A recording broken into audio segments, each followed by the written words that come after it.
Suffocation is a different thing. Suffocation আর breathing problem বা respiratory obstruction এগুলো সম্পূর্ণ আলাদা আলাদা দুইটা টার্ম। সাফোকেশন মানে হচ্ছে যে ধরেন একটা জায়গায় আপনি গেলেন, আপনার মনে হচ্ছে যে দম বন্ধ হয়ে যাচ্ছে, সেটা হচ্ছে সাফোকেশন। আই ফিল সাফোকেটেড, মানে দম বন্ধ, আপনার এনভায়রনমেন্টটা পছন্দ হচ্ছে না, সেটা হচ্ছে সাফোকেশন। আর শ্বাসকষ্ট এটা অন্য জিনিস। এটা হলো যে এটা নাকের কারণে হতে পারে, নাকে যদি কোনো অবস্ট্রাকশন থাকে, যেহেতু এটা first gateway for breathing.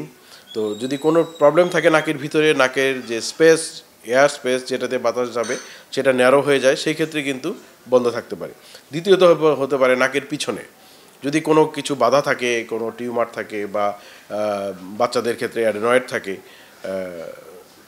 Normal টনসিলের মতন, সেই ক্ষেত্রে কিন্তু এটা হতে পারে।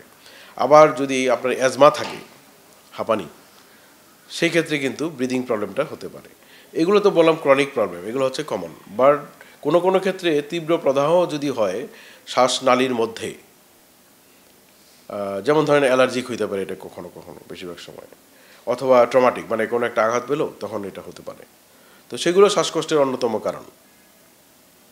আবার লাংসের কিছু ইনফেকশন আছে, অ্যাজমা ছাড়াই অন্য কিছু ইনফেকশন আছে, হার্টের কিছু ইনফেকশন আছে, হার্টের ইনফেকশন তো না, হার্টের কিছু অসুখ আছে। কাশি কমতে চায় না, সেক্ষেত্রে এরকম কিছু ইনফেকশনের জন্য কাশিটাও বন্ধ হতে চায় না।